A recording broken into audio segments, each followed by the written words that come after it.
Alaska's Inside Passage is the title of a fascinating ocean cruise. It features the wonders of nature and amazing natural landscapes. A journey to the solitude of Alaska and its splendid wildlife.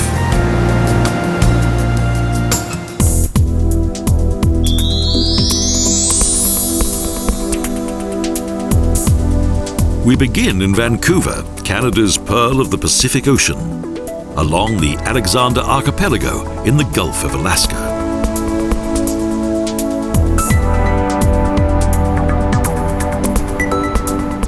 Vancouver is a young city full of joie de vivre with captivating charm and European flair. A dynamic city in a beautiful location and with a mild climate. West of the city is the vast Stanley Park, the city's green lung. Brightly painted native Indian totem poles represent various tribes of the northwest coast. At English Bay, a giant metal crab guards the planetarium. And by aquabus, our journey travels across False Creek to Science World with its marvelous glass ball that contains a museum of modern art. It was here that the first classical Chinese garden was created for the World Exhibition.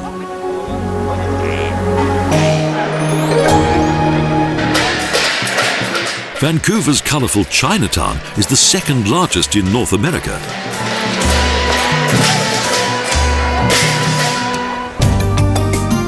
Here, the buildings are little more than 100 years old. Close to the harbour, in recent years, many skyscrapers have been built. This, the capital of the southwestern province of British Columbia, has developed into a well-respected financial centre. It's affectionately known as Gastown. And the famous steam clock hoots every 15 minutes. John Dayton, or Gassy Jack, was the founder of Gastown. It would have been difficult for him to imagine that one day it would grow into a metropolis, and the third largest city in Canada, and probably one of the most beautiful on the American mainland. Next to the snow-white tented roof of the densely built quay near to Canada Place is the centre of a new harbour, where cruise ships from all over the world come and go.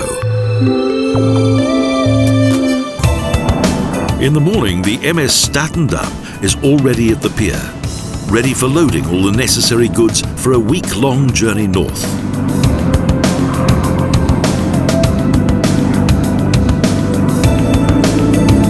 ...629 cabins, 1,260 passengers and 557 crew.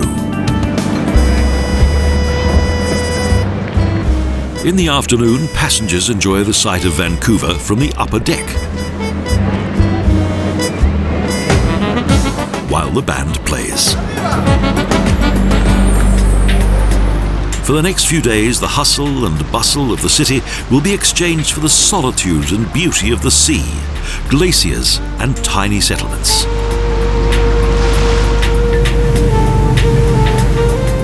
Our Alaskan adventure can begin. Early in the morning, passengers are already on the upper deck, enjoying the sunrise and anticipating arrival at our first port of call.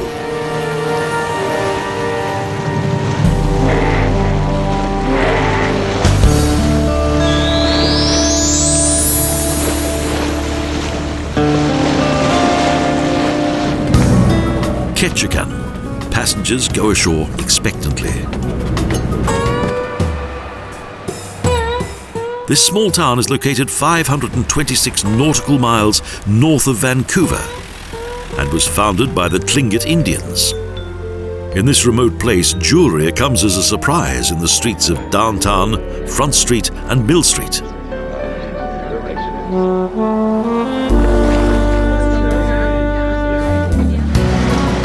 In the 1880s, the town based its economy on salmon and wood. but today it relies on tourism.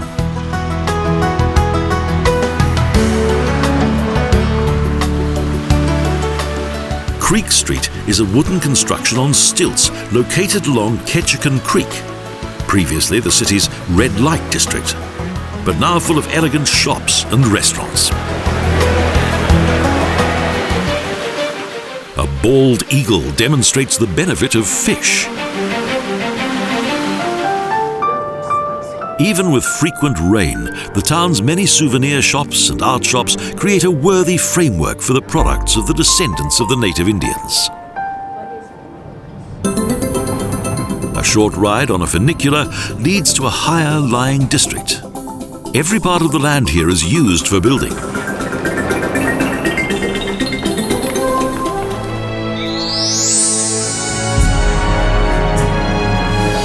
This is the location of Cape Fox Lodge, a place of tranquility amid the busy life of a small town that each day is the destination of several cruise ships. The view to the small harbour, Ketchikan Creek and the Tongass National Forest is quite breathtaking. The former fish camp of the Tlingit Indians has now become a meeting place for tourists.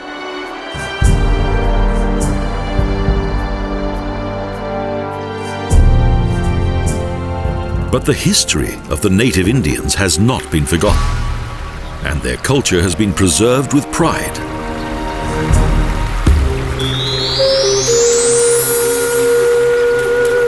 In the Totem Heritage Center, America's largest collection of totem poles is on display. An age-old skill rescued from decay.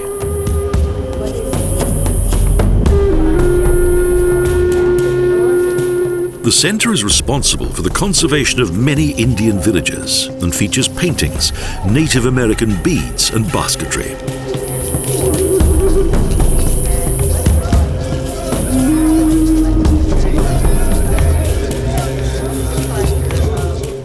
The artistic heritage of the Tlingit Indians has been lovingly restored and is a splendid sight.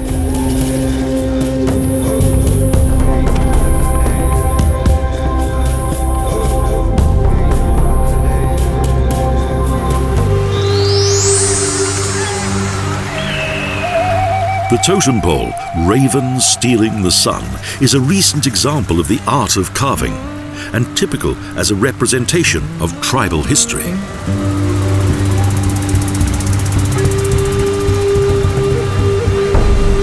It is mainly animal motifs such as eagles, whales and bears that adorn totem poles. Not images of torture, as is often mistakenly assumed, but peaceful symbols of the Native American Indian. In the sunshine of the afternoon, the ship leaves Ketchikan and heads north. Our journey along the coast proceeds.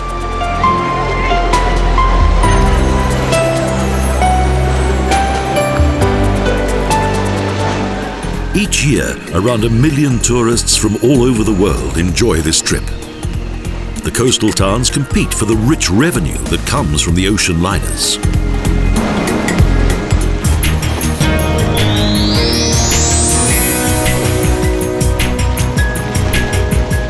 Next day, we visit Juneau.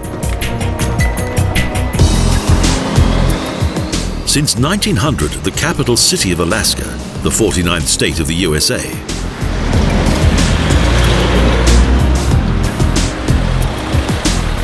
In 1880, Joe Juneau, Richard Harris and their Tlingit Indian leader, Chief Kowee, discovered gold in Gold Creek.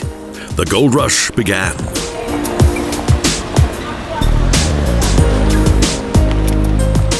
Adventurers and fortune seekers settled here, and the city of Juneau gradually developed.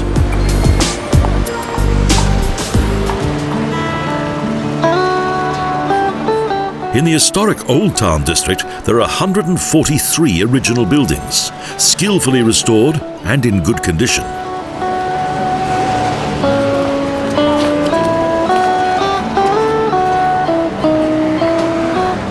The town has no road links with the outside world and can only be reached by boat or plane.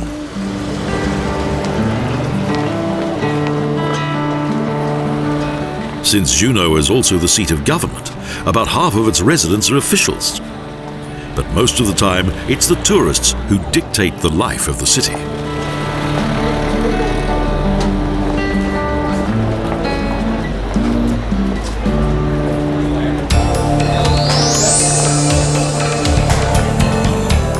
The spacious and speedy gondolas of the Mount Roberts Tramway travel 548 meters up the mountain of the same name, just beyond the city.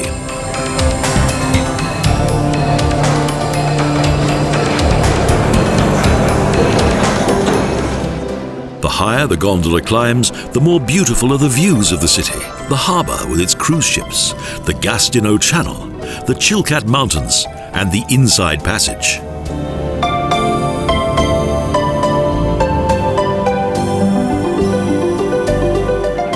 From here it's easy to see how little space remains for the settlement, because Juneau is only the gateway to the glaciers.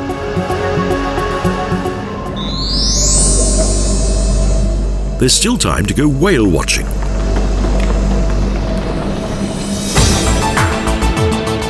A small boat takes us to where the giants of the seas are usually to be found.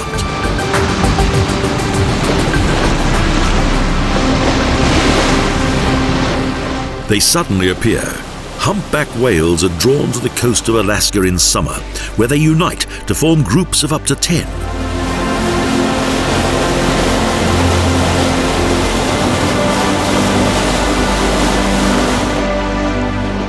They're up to 15 meters long, can weigh 30 tons, and have broad tail fins. They're also adept at traveling vast distances.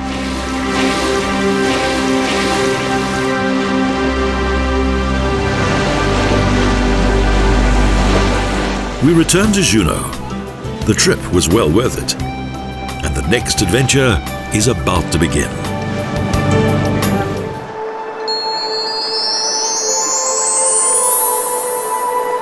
The large Mendenhall Glacier travels from the Juneau Icefield to the Mendenhall Valley, 19 kilometers long and 2 kilometers wide.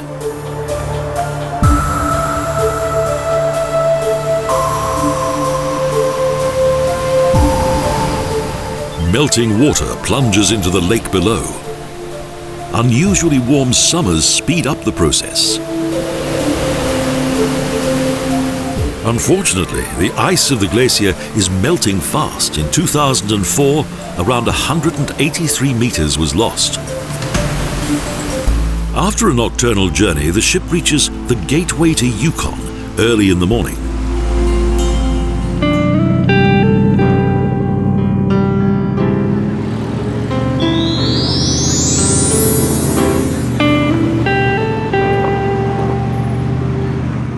Following the discovery of gold in 1890 in the Klondike area, steamship captain William Moore founded the city of Skagway as the gateway to the goldfields. It attracted hordes of adventurers.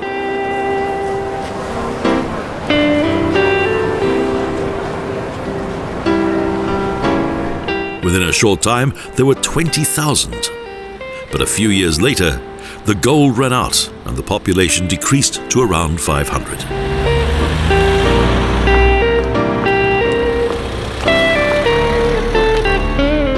The gold miner's power station survived, but now it's almost deserted, with just a few buildings hidden behind wooden facades.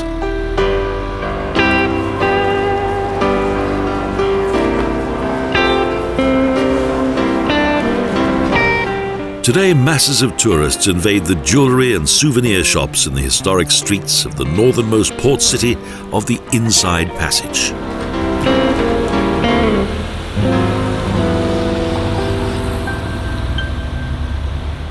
However, calm returns when the visitors have returned to their ships and only a faint nostalgic memory of the gold rush sweeps through the streets.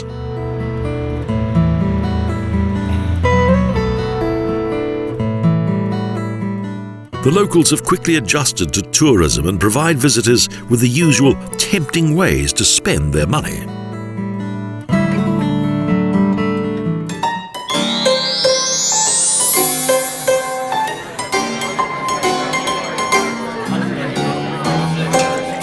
Ragtime accompanies life in the Red Onion Saloon, where once the notorious Soapy Smith gang helped new arrivals to unexpectedly unload their money.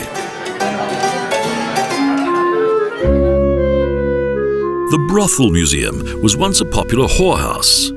Here, the rooms and clothing of a bygone era are on display.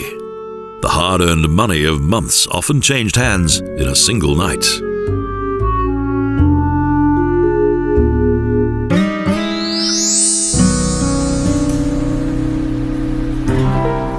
There's time for a trip on a narrow-gauge railway up White Pass.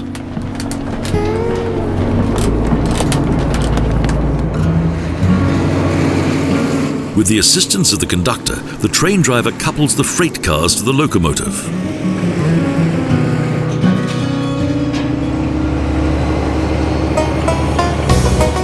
Nostalgically, the tickets are checked while the train travels slowly to the mountains.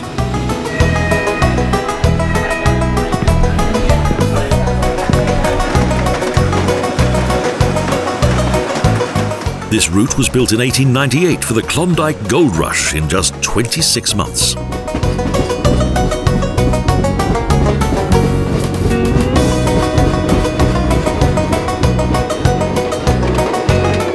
More than 10,000 men and 450 tons of explosives were needed to create a railroad from the seaport of Skagway over White Pass to White Horse, Yukon.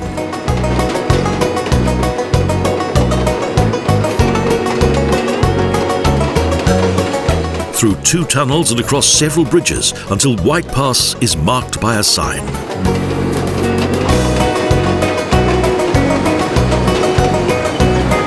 In 1988, the railway line was reopened and had 37,000 passengers.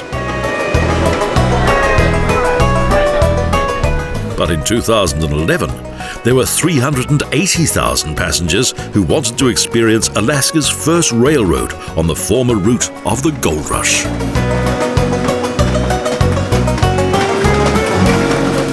The train returns on time to the train station situated at the pier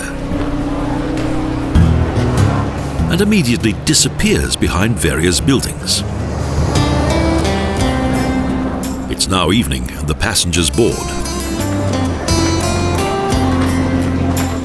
The night journey begins.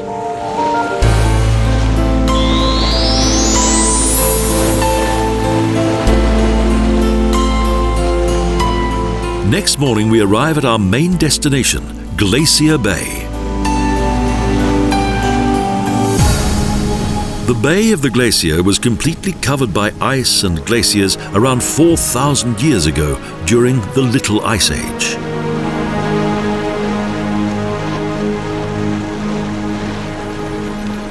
The ice melted, and the ever-changing glaciers are today in the arms of the bay, which stretches almost 100 kilometers to the north.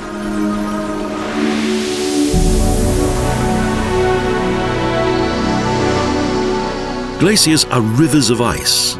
They never stand still but move toward the sea and eventually break up, with imposing walls of ice continuously creating new forms. The ship approaches the Marjorie Glacier, and eventually the ship turns and travels along the 17 glaciers.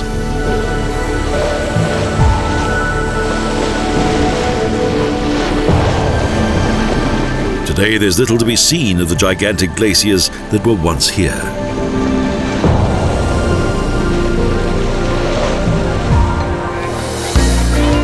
Time for some more treats. There's a tasty buffet on the upper deck, and the sight of the pristine natural landscape heightens the senses even more.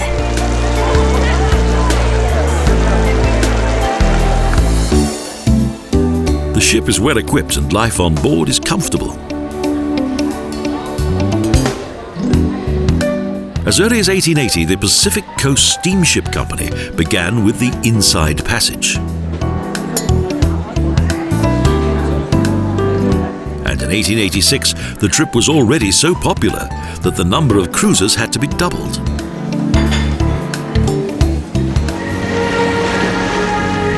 The last section of the journey leads through College Fjord, an impressive tributary of Prince William Sound. first-class meal on board is served in the ship's main two-story restaurant. Food is an important and welcome part of any cruise, and this is no exception.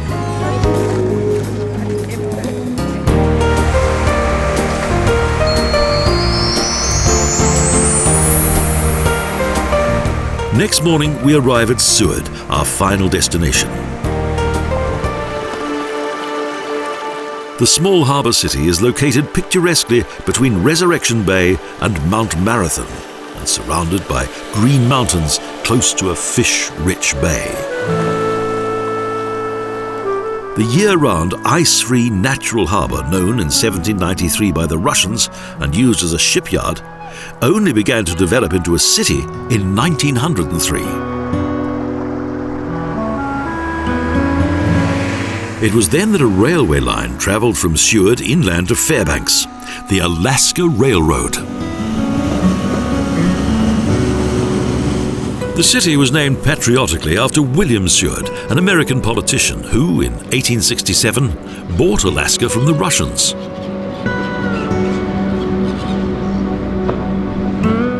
Amazingly, it cost him only $7 million.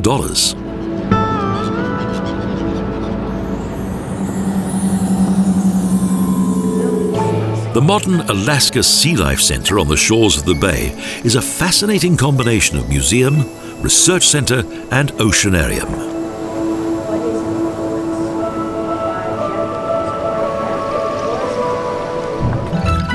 It was founded in 1998 primarily to investigate the effects caused by the Exxon Valdez environmental disaster.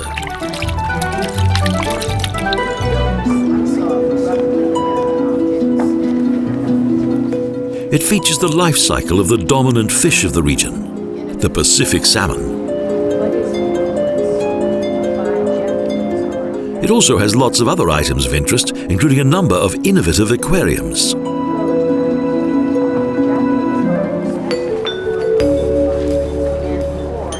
A fascinating window into the underwater world of Alaska.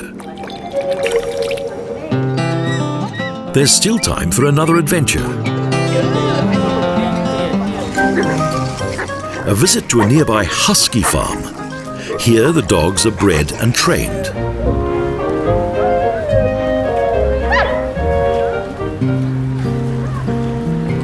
Even without snow, the dog team has to be moved frequently.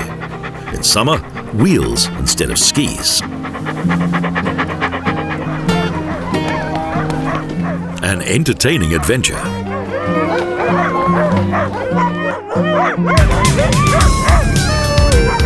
In pioneer days before the railroad, the Iditarod Trail helped to make the wilderness in the interior accessible.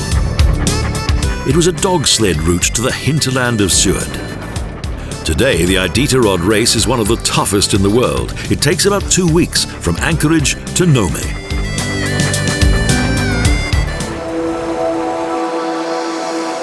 The Harding Icefield is located 6 kilometers north of Seward and extends high above the Gulf of Alaska.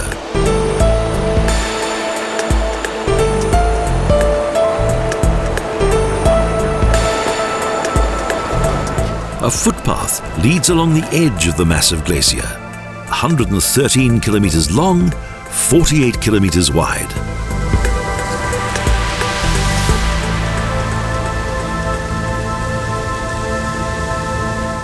The ice flows of the 32 glaciers of the Kenai National Park Fjords are now melting faster than they can grow, and the fjords are becoming larger.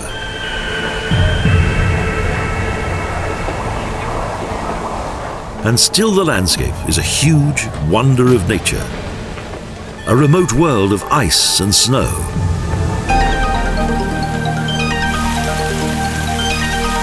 Alaska is the epitome of vastness, wilderness, and natural scenery. A unique habitat, far from civilization. This concludes our journey from Vancouver in the north to Ketchikan, to White Pass and to Juneau, past Glacier Bay to Seward, namely Alaska's Inside Passage.